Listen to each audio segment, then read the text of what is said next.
ಸರ್ವ ಸೃಷ್ಟಿಕರ್ತನಾದ ಪರಿಶುದ್ಧ ದೇವರ ದಿವ್ಯನಾಮದಲ್ಲಿ ನಿಮ್ಮೆಲ್ಲರಿಗೂ ಸಮಗ್ರ ಸತ್ಯವೇದ ಅಧ್ಯಯನ ಕಾರ್ಯಕ್ರಮಕ್ಕೆ ಪ್ರೀತಿಯ ಸುಸ್ವಾಗತ. ಹಿಂದಿನ ಕಾರ್ಯಕ್ರಮದಲ್ಲಿ ನಾವು ಇಸ್ರಾಯೇಲ್ಯರ ವಿಮೋಚಕನಾಗುವುದಕ್ಕೆ ಮೋಶೆಯ ಆಕ್ಷೇಪಗಳು, ಆರೋನನು ಮೋಶೆಯ ಪರವಾಗಿ ಮಾತಾಡುವವನಾದನು, ಮೋಶೆ ಐಗುಪ್ತಕ್ಕೆ ಹಿಂದಿರುಗಿದ್ದರ ಹಾಗೂ ಅವನ ನೆಪಗಳಿಗೆ ದೇವರು ಕೊಟ್ಟ ಅದ್ಭುತವಾದ ಪರಿಹಾರ ಎಂಬ ಪ್ರಸ್ತಾಪಗಳನ್ನು ಅಧ್ಯಯನ ಮಾಡಿದೆವು. ಕರೆಯನ್ನು ಹೊಂದಿಕೊಂಡ ಮೋಶೆಗೆ ಅನೇಕಾನೇಕ ಪ್ರಶ್ನೆಗಳಿದ್ದವು. ಕೆಲವೊಮ್ಮೆ ಅವನು ತನಗೆ ದೊರಕಿದ ಈ ಕರೆಯನ್ನು ಬೇಡವೆನ್ನುತ್ತಿದ್ದಾನೆ ಎಂಬಂತೆ ತೋರಿಸುತ್ತಿತ್ತು. ಆದರೆ ಅವನನ್ನು ಬಿಡದೆ ಅವನ ಎಲ್ಲ ಕೊರತೆಗಳನ್ನೂ ಪೂರೈಸಿ ಅದಕ್ಕೆ ತಕ್ಕ ಪರಿಹಾರಗಳನ್ನು ಅನುಗ್ರಹಿಸಿ ಅವನನ್ನು ದೇವರು ಮುನ್ನಡೆಸಿದನು. ಅವನ ಎಲ್ಲ ನೆಪಗಳನ್ನು ತೆಗೆದುಹಾಕುವಂತೆ ಅವನ ಅಣ್ಣನಾದ ಆರೋನನನ್ನೂ ಸಹ ನೇಮಿಸಿದನು. ಕರೆದಾತನು ನಂಬಿಗಸ್ತನು. ಆತನಿಗೆ ನಂಬಿಗಸ್ತರಾಗಿ ನಡೆಯುವ ಹೊಣೆಯು ನಮ್ಮ ಮೇಲಿದೆ. ನಂಬಿಗಸ್ತಿಕೆಯ ಈ ದಾರಿಯಲ್ಲಿ ನಡೆಯಲು ಅಗತ್ಯವಾದ ಆತ್ಮೀಕ ಪಾಠಗಳನ್ನು ನಮ್ಮ ಅಧ್ಯಯನದಲ್ಲಿ ಕಲಿಯೋಣ. ಪರಿಶುದ್ಧನು, ಸತ್ಯವಂತನು ಹಾಗೂ ನಂಬತಕ್ಕ ಸತ್ಯ ಸಾಕ್ಷಿಯೂ ಆಗಿರುವ ಯೇಸುಕ್ರಿಸ್ತನ ಅಮೂಲ್ಯವಾದ ನಾಮದಲ್ಲಿ ನಿಮ್ಮನ್ನು ವಂದಿಸುತ್ತಾ ಇಂದಿನ ಸತ್ಯವೇದ ಅಧ್ಯಯನಕ್ಕೆ ಬಹು ಪ್ರೀತಿಯಿಂದ ಸ್ವಾಗತಿಸುತ್ತೇನೆ. ಇಂದು ನಾವು ವಿಮೋಚನಕಾಂಡ ಪುಸ್ತಕದ 5ನೇ ಅಧ್ಯಾಯವನ್ನು ಧ್ಯಾನ ಮಾಡಿಕೊಳ್ಳೋಣ. ಪ್ರಿಯರೇ, ಈ 5ನೇ ಅಧ್ಯಾಯದ ಮುಖ್ಯ ಪ್ರಸ್ತಾಪವು ಇಸ್ರಾಯೇಲರ ಬಿಡುಗಡೆಗಾಗಿ ಮೋಶೆಯ ಬೇಡಿಕೆ ಮತ್ತು ಇಸ್ರಾಯೇಲರ ಸಂಕಷ್ಟ ಹೆಚ್ಚಾದದ್ದು ಹಾಗೂ ಮೋಶೆಯ ಪ್ರಾರ್ಥನೆ ಎಂಬುದಾಗಿರುತ್ತದೆ. ಕರ್ತನಲ್ಲಿ ಪ್ರಿಯರೇ, 5ನೇ ಅಧ್ಯಾಯವು ಫರೋಹನೊಂದಿಗಿನ ಒಂದು ರೀತಿಯಲ್ಲಿ ಸ್ಪರ್ಧೆಯೊಂದಿಗೆ ಆರಂಭವಾಗುತ್ತದೆ. ನೋಡಿರಿ, 40 ವರ್ಷಗಳ ಬಳಿಕ ಮೋಶೆ ಐಗುಪ್ತ ದೇಶಕ್ಕೆ ಬರುತ್ತಿದ್ದಾನೆ. ವಿಮೋಚಕನು ತನ್ನ ಜನರ ಬಿಡುಗಡೆಗೆ ಸಿದ್ಧವಾಗಿದ್ದಾನೆ. ಈಗ ಅವನು ಇಸ್ರಾಯೇಲರ ಹಿರಿಯರನ್ನು ಕೂಡಿಸಬೇಕಾಗಿತ್ತು. ಹೀಗೆ ಅವರೆಲ್ಲರೂ ಒಟ್ಟಾಗಿ ಫರೋಹನೆದುರಿಗೆ ಹೋಗಿ ತಮ್ಮ ಬೇಡಿಕೆಯನ್ನು ಒಪ್ಪಿಸಬೇಕಾಗಿತ್ತು. ಆದರೆ ಫರೋಹನು ಇಸ್ರಾಯೇಲರನ್ನು ಬಿಡಲು ನಿರಾಕರಿಸಿದನು. ಇದರಿಂದ ದೇವರಿಗೂ ಹಾಗೂ ಐಗುಪ್ತರ ದೇವತೆಗಳಿಗೂ ನಡುವೆ ಹೋರಾಟ ಪ್ರಾರಂಭವಾಯಿತು. ನೋಡಿರಿ, ಬಾಧೆಗಳು ಅದೃಷ್ಟವಶದಿಂದ ಕಳುಹಿಸಲ್ಪಟ್ಟದ್ದಾಗಿರಲಿಲ್ಲ. ದೇವರು ಕಪ್ಪೆಗಳ ಬಾಧೆಯನ್ನು ಉಂಟು ಮಾಡಿದ ನಂತರ ಈಗ ನಾನು ಯಾವ ಬಾಧೆಯನ್ನು ಕಳುಹಿಸಲಿ ಎಂದು ಚಿಂತಿಸಲಿಲ್ಲ. ಈ ಬಾಧೆಗಳ ರೀತಿಯಲ್ಲಿ ಯಾವುದೂ ಇಷ್ಟು ಕ್ರಮವಾಗಿ ಏರ್ಪಾಟಾಗಿರಲು ಸಾಧ್ಯವಿರಲಿಲ್ಲ. ಅವೆಲ್ಲವೂ ದೇವರು ಅಸಹ್ಯಪಡುವ ಆರಾಧನೆಯನ್ನೇ ಕೇಂದ್ರೀಕರಿಸಿ ಸಂಭವಿಸಿದವು. ಕರ್ತನಲ್ಲಿ ಪ್ರಿಯ ಆತ್ಮೀಯ ಬಂಧುಗಳೇ, 2ನೇ ವಚನವನ್ನು ಗಮನಿಸುವಾಗ ಫರೋಹನು, ಈ ಯೆಹೋವನು ಯಾರು? ನಾನು ಆತನನ್ನು ತಿಳಿದಿಲ್ಲ, ಇಸ್ರಾಯೇಲರನ್ನು ಹೋಗಲು ಬಿಡುವುದೂ ಇಲ್ಲ ಎಂಬುದಾಗಿ ಹೇಳುತ್ತಾನೆ. ಆಗ ದೇವರು ತನ್ನನ್ನು ಪರಿಚಯಿಸಿಕೊಳ್ಳುತ್ತಾನೆ ಮತ್ತು ಅದಕ್ಕಾಗಿ ಐಗುಪ್ತ ದೇಶದಲ್ಲಿ ಬಾಧೆಗಳನ್ನು ಬರಮಾಡುತ್ತಾನೆ. ಈಗ ದಯಮಾಡಿ ನಿಮ್ಮ ಸತ್ಯವೇದದಲ್ಲಿ ವಿಮೋಚನಕಾಂಡ ಪುಸ್ತಕ 7ನೇ ಅಧ್ಯಾಯ 5ನೇ ವಚನವನ್ನು ಗಮನಿಸಿರಿ. ಈ ವಾಕ್ಯ ಭಾಗದಲ್ಲಿ ದೇವರು ತನ್ನ ಮನಸ್ಸಿನಲ್ಲಿ ಏನಿದೆ ಎಂಬುದನ್ನು ಸ್ಪಷ್ಟವಾಗಿ ತಿಳಿಸುತ್ತಾನೆ.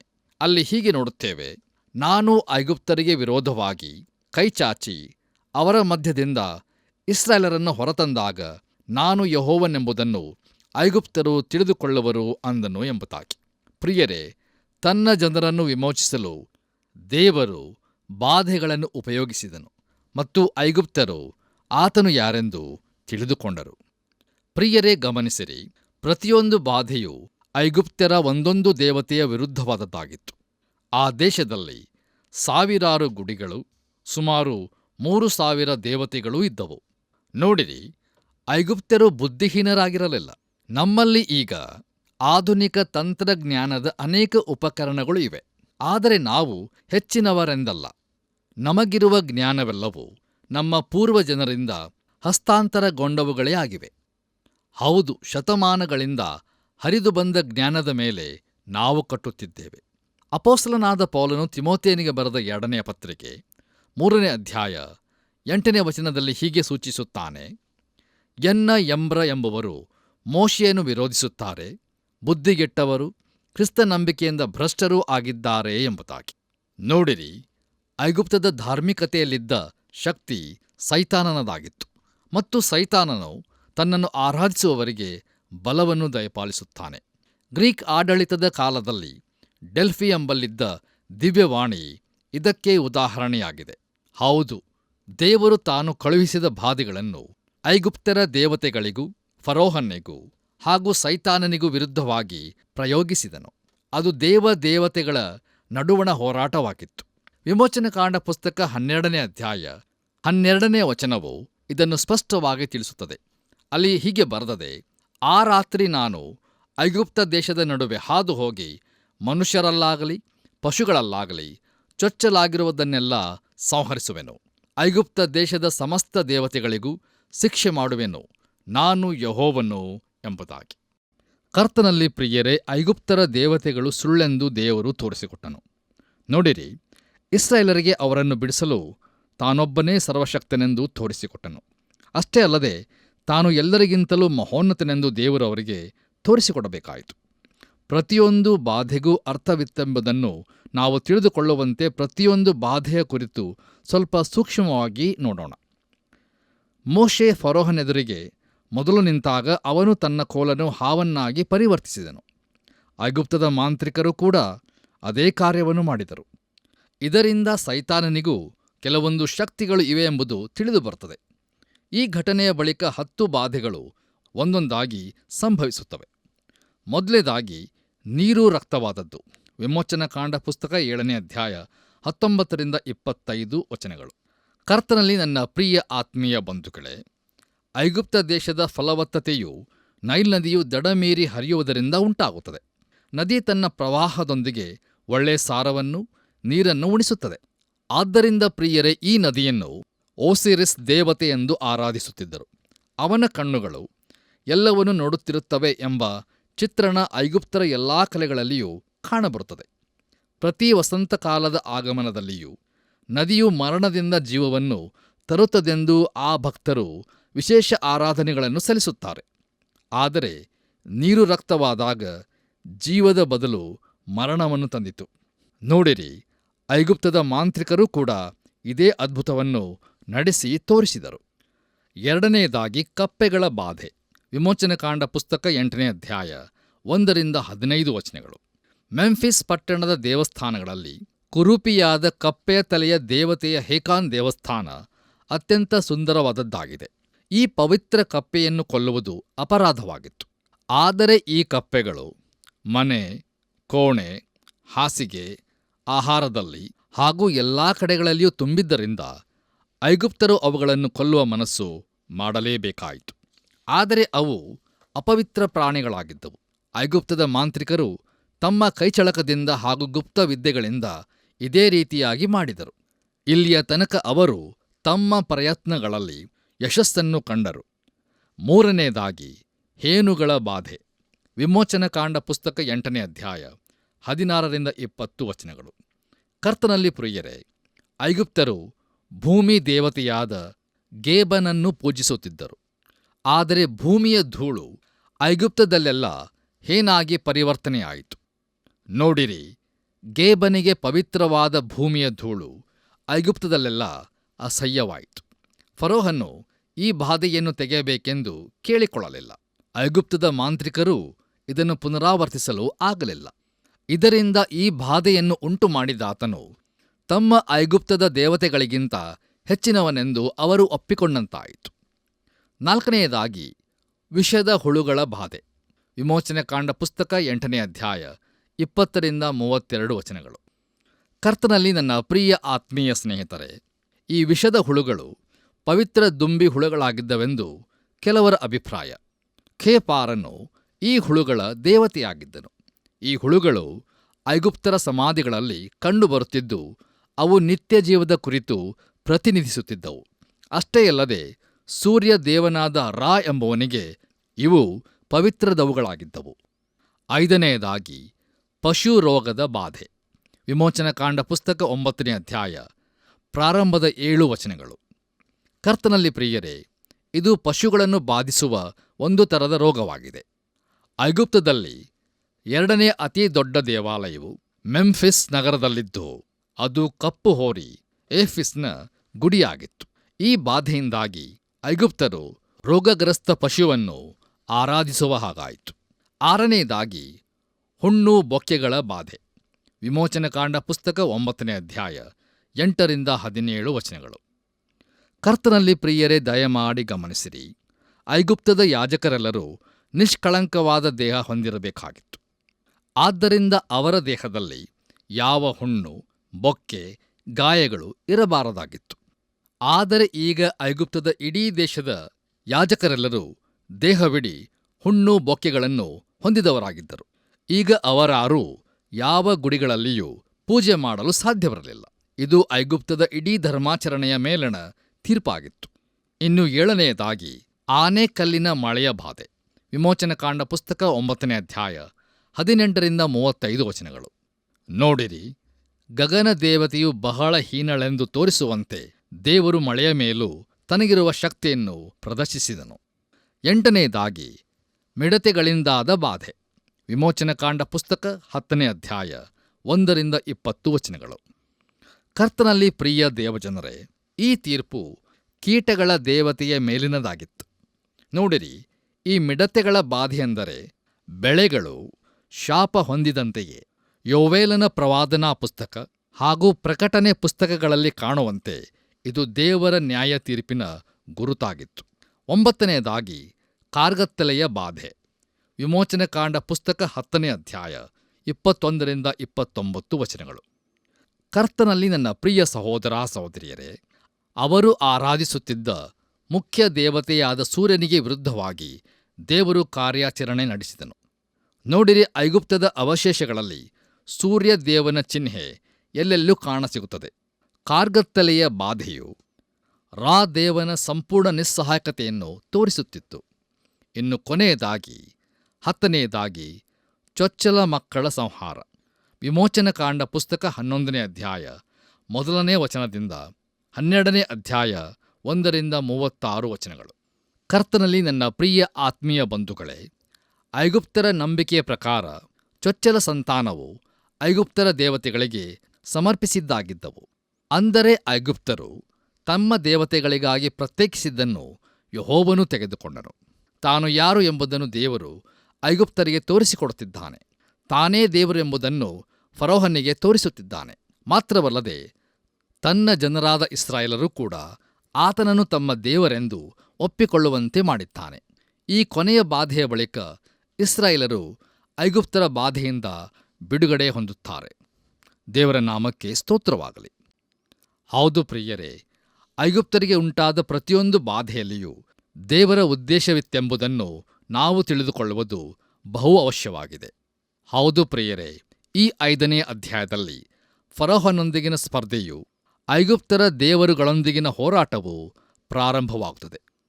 ಬನ್ನಿರಿ ಪ್ರಿಯರೇ, ಈಗ ದಯಮಾಡಿ ನಿಮ್ಮ ಸತ್ಯವೇದದಲ್ಲಿ ವಿಮೋಚನಕಾಂಡ ಪುಸ್ತಕ 5ನೇ ಅಧ್ಯಾಯ 1ನೇ ವಚನವನ್ನು ನನ್ನೊಂದಿಗೆ ಗಮನಿಸಿರಿ. ಅಲ್ಲಿ ನಾವು ಹೀಗೆ ನೋಡುತ್ತೇವೆ: ಬಳಿಕ ಮೋಶೆ ಆರೋನರು ಫರೋಹನ ಸನ್ನಿಧಿಗೆ ಹೋಗಿ, ಇಸ್ರಾಯೇಲರ ದೇವರಾದ ಯೆಹೋವನು ನನ್ನ ಜನರು ನನಗಾಗಿ ಅರಣ್ಯದೊಳಗೆ ಜಾತ್ರೆ ನಡೆಸುವಂತೆ ಅವರಿಗೆ ಅಪ್ಪಣೆ ಕೊಡಬೇಕೆಂದು ಹೇಳಿದ್ದಾನೆ ಅಂದರು ಎಂಬುದಾಗಿ. ಕರ್ತನಲ್ಲಿ ಪ್ರಿಯ ದೇವಜನರೇ, ಅರಣ್ಯದಲ್ಲಿ ದೇವರಿಗೆ ಜಾತ್ರೆ ನಡೆಸುವುದು ಇಸ್ರಾಯೇಲರ ಬಿಡುಗಡೆಯಲ್ಲಿ ಮೊದಲ ಹೆಜ್ಜೆಯಾಗಿತ್ತು.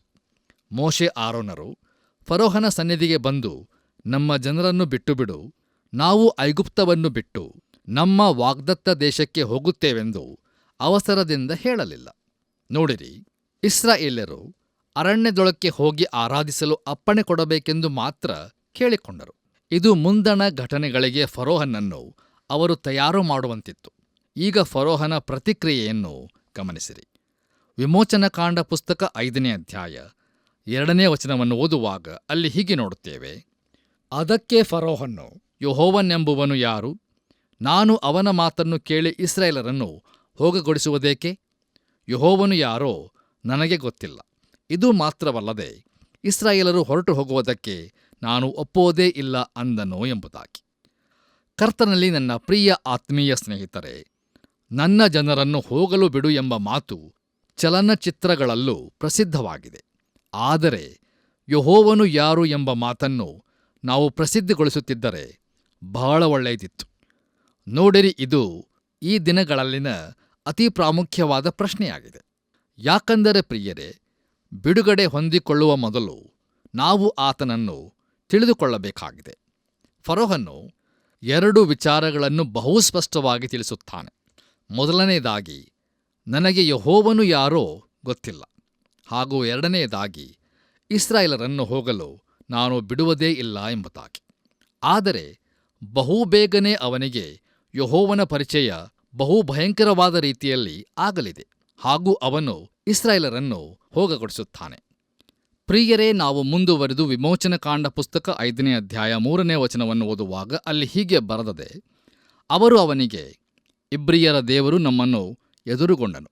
ಅಪ್ಪಣೆಯಾದರೆ ನಾವು ಅರಣ್ಯದಲ್ಲಿ 3 ದಿವಸ ಪ್ರಯಾಣದಷ್ಟು ದೂರ ಹೋಗಿ ನಮ್ಮ ದೇವರಾದ ಯೆಹೋವನಿಗೋಸ್ಕರ ಯಜ್ಞ ಮಾಡಿ ಬರುವೆವು. ಮಾಡದೆ ಹೋದರೆ ಆತನು ನಮ್ಮನ್ನು ವ್ಯಾಧಿಯಿಂದಲೋ ಕತ್ತಿಯಿಂದಲೋ ಸಂಹಾರ ಮಾಡಾನೋ ಎಂದು ಹೇಳಿದರು ಎಂಬುದಾಗಿ. ಕರ್ತನಲ್ಲಿ ನನ್ನ ಪ್ರಿಯ ಸಹೋದರ ಸಹೋದರಿಯರೇ, ಈ ವಾಕ್ಯ ಭಾಗದಲ್ಲಿ ನಾವು ದೇವರನ್ನು ಆರಾಧಿಸಬೇಕೆಂದು ಆತನು ಬಯಸುತ್ತಾನೆ. ಇಲ್ಲವಾದರೆ ಆತನು ನಮ್ಮ ಮೇಲೆ ಶಿಕ್ಷೆಯನ್ನು ಬರಮಾಡುವನು ಎಂಬುದಾಗಿ ಹೇಳುವುದನ್ನು ನಾವು ಗಮನಿಸುತ್ತೇವೆ. ಮುಂದುವರೆದು ನಾವು 4ನೇ ಹಾಗೂ 5ನೇ ವಚನಗಳನ್ನು ಓದುವಾಗ ಅಲ್ಲಿ ಹೀಗೆ ನೋಡುತ್ತೇವೆ, ಐಗುಪ್ತರ ಅರಸನು ಅವರಿಗೆ, ಮೋಶೆಯೇ ಆರೋನನೇ, ಈ ಜನರು ತಮ್ಮ ಕೆಲಸವನ್ನು ಬಿಡುವಂತೆ ನೀವು ಯಾಕೆ ಮಾಡುತ್ತೀರಿ? ನಿಮ್ಮ ಬಿಟ್ಟಿ ಕೆಲಸಕ್ಕೆ ನಡೆಯಿರಿ ಎಂದು ಹೇಳಿದನು. ಫರೋಹನು, ಈ ಜನರು ಬಲು ಹೆಚ್ಚಾದರು, ನೋಡಿರಿ, ಅವರು ತಮ್ಮ ಬಿಟ್ಟಿ ಕೆಲಸವನ್ನು ಬಿಟ್ಟು ಬಿಡುವುದಕ್ಕೆ ನೀವು ಆಸ್ಪದ ಕೊಟ್ಟದ್ದೇನು ಅಂದನು ಎಂಬುದಾಗಿ.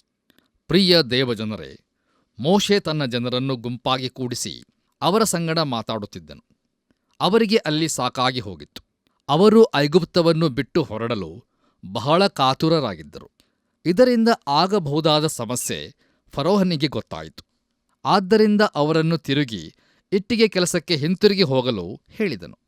ನಮ್ಮ ಧ್ಯಾನವನ್ನು ಮುಂದುವರಿಸಿ ನಾವು ವಿಮೋಚನಕಾಂಡ ಪುಸ್ತಕ 5ನೇ ಅಧ್ಯಾಯ 6ರಿಂದ 8 ವಚನಗಳನ್ನು ಓದುವಾಗ ಅಲ್ಲಿ ಹೀಗೆ ನೋಡುತ್ತೇವೆ, ಆ ದಿನದಲ್ಲಿ ಫರೋಹನು ಬಿಟ್ಟಿ ಮಾಡಿಸುವ ಅಧಿಕಾರಿಗಳಿಗೂ ಮೇಸ್ತ್ರಿಗಳಿಗೂ, ಇನ್ನು ಮೇಲೆ ನೀವು ಆ ಜನರಿಗೆ ಇಟ್ಟಿಗೆ ಮಾಡುವುದಕ್ಕೆ ಹುಲ್ಲನ್ನು ಕೊಡಕೂಡದು, ಅವರೇ ಹೋಗಿ ಹುಲ್ಲನ್ನು ಕೂಡಿಸಿಕೊಳ್ಳಲಿ. ಆದರೂ ಅವರು ಈವರೆಗೆ ಮಾಡಿದ ಇಟ್ಟಿಗೆಗಳ ಲೆಕ್ಕವನ್ನು ಮುಂದೆಯೂ ಒಪ್ಪಿಸಬೇಕು, ಅದನ್ನು ಕಡಿಮೆ ಮಾಡಕೂಡದು. ಅವರು ಮೈಗಳ್ಳರಾದದರಿಂದ ನಾವು ಹೋಗಿ ನಮ್ಮ ದೇವರಿಗೆ ಯಜ್ಞವನ್ನು ಮಾಡಿ ಬರುವುದಕ್ಕೆ ಅಪ್ಪಣೆಯಾಗಬೇಕೆಂದು ಕೂಗಿಕೊಳ್ಳುತ್ತಾರೆ ಎಂಬುದಾಗಿ. ಕರ್ತನಲ್ಲಿ ನನ್ನ ಪ್ರಿಯ ಆತ್ಮೀಯ ಬಂಧುಗಳೇ, ದಯಮಾಡಿ ಗಮನಿಸಿರಿ, ಇಸ್ರಾಯೇಲರು ರಜಾದಿನದ ವಿಶ್ರಾಂತಿಗಾಗಿ ಕೇಳಿಕೊಳ್ಳುತ್ತಿದ್ದಾರೆಂದು ಫರೋಹನು ನೆನೆಸಿದನು. ಅವರಿಗೆ ವಿರಾಮ ಬೇಕೆನಿಸುವುದಾದರೆ ಅವರಿಗೆ ಸಾಕಷ್ಟು ಕೆಲಸವಿಲ್ಲವೆಂದು ತಿಳಿಯುತ್ತದೆ. ಆದ್ದರಿಂದ ಅವರಿಗೆ ಹುಲ್ಲು ಕೊಡುವುದನ್ನು ನಿಲ್ಲಿಸಿ ಅವರೇ ಹುಲ್ಲನ್ನು ಕೂಡಿಸಬೇಕೆಂದು ಅಪ್ಪಣೆ ಹೊರಡಿಸಿದನು. ನೋಡಿರಿ ಪ್ರಿಯರೇ, ಅವರ ದಿನದ ಕೆಲಸಗಳು ಹೆಚ್ಚಾದದ್ದರಿಂದ ಅವರು ಬಹು ನಡುಕದಿಂದ ಕೆಲಸ ಮಾಡಬೇಕಾಯಿತು. ಪ್ರಿಯರೇ, ಈಗ ದಯಮಾಡಿ ನಿಮ್ಮ ಸತ್ಯವೇದದಲ್ಲಿ ವಿಮೋಚನಕಾಂಡ ಪುಸ್ತಕ 5ನೇ ಅಧ್ಯಾಯ 15ರಿಂದ 21 ವಚನಗಳನ್ನು ನನ್ನೊಂದಿಗೆ ಗಮನಿಸಿರಿ. ಅಲ್ಲಿ ನಾವು ಹೀಗೆ ನೋಡುತ್ತೇವೆ, ಹೀಗಿರಲು ಇಸ್ರಾಯೇಲ್ ಮೇಸ್ತ್ರಿಗಳು ಫರೋಹನ ಸಮ್ಮುಖಕ್ಕೆ ಬಂದು, ತಾವು ತಮ್ಮ ದಾಸರಿಗೆ ಹೀಗೆ ಮಾಡುವುದು ಯಾಕೆ ಸ್ವಾಮಿ? ದಾಸರಿಗೆ ಅಧಿಕಾರಿಗಳು ಹುಲ್ಲು ಕೊಡದೆ ಇಟ್ಟಿಗೆಗಳನ್ನು ಮಾಡಬೇಕು ಅನ್ನುತ್ತಾರೆ. ಆದುದರಿಂದ ದಾಸರು ಏಟುಗಳನ್ನು ತಿನ್ನಬೇಕಾಯಿತು. ತಪ್ಪು ಖಾವಂದರ ಜನರದೇ ಅಂದರು. ಅದಕ್ಕವನು, ನೀವು ಬಹಳ ಮೈಗಳರು, ನಾವು ಹೋಗಿ ಯೆಹೋವನಿಗೆ ಯಜ್ಞ ಮಾಡಿ ಬರಬೇಕೆನ್ನುವುದಕ್ಕೆ ಇದೇ ಕಾರಣ. ಕೆಲಸಕ್ಕೆ ನಡೆಯಿರಿ, ನಿಮಗೆ ಹುಲ್ಲನ್ನು ಕೊಡಿಸುವುದಿಲ್ಲ, ಆದರೂ ಇಟ್ಟಿಗೆಗಳ ಲೆಕ್ಕವನ್ನು ತಪ್ಪದೇ ಒಪ್ಪಿಸಬೇಕು ಅಂದನು.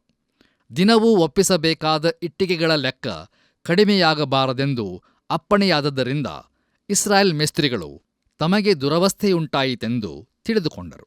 ಅವರು ಫರೋಹನ ಬಳಿಯಿಂದ ಬಂದಾಗ ತಮ್ಮನ್ನು ಎದುರುಗೊಳ್ಳುವುದಕ್ಕೆ ನಿಂತಿದ್ದ ಮೋಶೆ ಆರೋನರನ್ನು ಕಲೆತು ಅವರಿಗೆ, ಫರೋಹನು ಅವನ ಸೇವಕರು ನಮ್ಮನ್ನು ನೋಡಿ ಹೇಸಿಕೊಳ್ಳುವಂತೆ ನೀವು ಮಾಡಿದಿರಿ. ನಮ್ಮನ್ನು ಸಂಹಾರ ಮಾಡುವುದಕ್ಕೆ ಅವರ ಕೈಗೆ ಕತ್ತಿಯನ್ನು ಕೊಟ್ಟ ಹಾಗಾಯಿತು. ಯೆಹೋವನು ನಿಮ್ಮ ತಪ್ಪನ್ನು ವಿಚಾರಿಸಿ ತಕ್ಕ ಶಿಕ್ಷೆಯನ್ನು ವಿಧಿಸಲಿ ಎಂದು ಹೇಳಿದರು ಎಂಬುದಾಗಿ. ಕರ್ತನಲ್ಲಿ ಪ್ರಿಯರೇ, ತಮ್ಮ ಕೆಲಸದ ಹೊರೆ ಹೆಚ್ಚಾಗಲು ಮೋಶೆ ಆರೋನರು ಕಾರಣರೆಂದು ಇಸ್ರಾಯೇಲರು ದೂರತೊಡಗಿದರು. ತಮಗೆ ಸಹಾಯ ಮಾಡುವ ಬದಲು ಕಷ್ಟದ ಹೊರೆಯನ್ನು ಹೆಚ್ಚಿಸಿದರೆಂದು ಖಂಡಿಸಿದರು ಮತ್ತು ತಮ್ಮ ಜೀವಿತದ ಕಷ್ಟಗಳನ್ನು ಹೆಚ್ಚಿಸಲು ಇದರಿಂದ ಫರೋಹನಿಗೆ ಒಂದು ಕಾರಣವು ಸಿಕ್ಕಂತಾಯಿತೆಂದು ಹೇಳಿದರು. ಬನ್ನಿರಿ ಪ್ರಿಯರೇ, ನಮ್ಮ ಇಂದಿನ ಧ್ಯಾನವನ್ನು ಮುಕ್ತಾಯಗೊಳಿಸುವ ಹಾಗೆ ಕೊನೆಯದಾಗಿ ನಾವು ವಿಮೋಚನಕಾಂಡ ಪುಸ್ತಕ 5ನೇ ಅಧ್ಯಾಯ 22 ಹಾಗೂ 23ನೇ ವಚನಗಳನ್ನು ಓದಿಕೊಳ್ಳೋಣ. ಅಲ್ಲಿ ಹೀಗೆ ನೋಡುತ್ತೇವೆ: ಮೋಶೆ ಯೆಹೋವನ ಬಳಿಗೆ ತಿರುಗಿ ಬಂದು, ಸ್ವಾಮಿ, ಈ ಜನರಿಗೆ ಯಾಕೆ ಕೇಡನ್ನು ಮಾಡಿದಿ? ನನ್ನನ್ನು ಕಳುಹಿಸಿದ್ದು ಯಾಕೆ? ನಾನು ಫರೋಹನ ಬಳಿಗೆ ಹೋಗಿ ನಿನ್ನ ಹೆಸರಿನಲ್ಲಿ ಮಾತಾಡಿದಂದಿನಿಂದ ಅವನು ಈ ಜನರಿಗೆ ಕೇಡನ್ನೇ ಮಾಡುತ್ತಾನಲ್ಲ. ನೀನು ನಿನ್ನ ಜನರನ್ನು ಎಷ್ಟು ಮಾತ್ರವೂ ತಪ್ಪಿಸಲೇ ಇಲ್ಲ ಅಂದನು ಎಂಬುದಾಗಿ.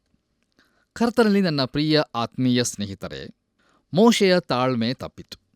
ಅವನು ದೇವರಲ್ಲಿ ದೂರು ಹೇಳುತ್ತಿದ್ದಾನೆ. ದೇವರೇ, ನಿನ್ನ ಮಾತಿನಂತೆ ನಾನು ಈ ಜನರನ್ನು ಬಿಡಿಸುವುದಕ್ಕಾಗಿ ಬಂದೆನು.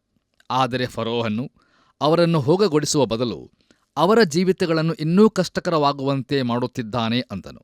ನೋಡಿರಿ, ದೇವರು ತನ್ನ ಯೋಜನೆಯನ್ನು ಕಾರ್ಯಗತಗೊಳಿಸುವುದರಲ್ಲಿ ತಾಳ್ಮೆಯಿಂದ ಮತ್ತು ಕ್ರಮವಾಗಿ ಮುಂದುವರಿಯುತ್ತಿದ್ದಾನೆ. ಆದರೆ ಮೋಶೆಗೆ ಇದರ ಪೂರ್ಣ ಚಿತ್ರಣ ಗೋಚರವಾಗುತ್ತಿಲ್ಲ. ಮುಂದೆ 6ನೇ ಅಧ್ಯಾಯದಲ್ಲಿ ದೇವರು ಮೋಶೆಯನ್ನು, ಇಸ್ರಾಯೇಲರನ್ನು ಸಮಾಧಾನಗೊಳಿಸಿ ಪ್ರೋತ್ಸಾಹಪಡಿಸುತ್ತಾನೆ ಮತ್ತು ಅವರನ್ನು ಬಿಡುಗಡೆ ಮಾಡುತ್ತೇನೆಂಬ ತನ್ನ ವಾಗ್ದಾನವನ್ನು ಪುನರುಚ್ಚರಿಸುತ್ತಾನೆ.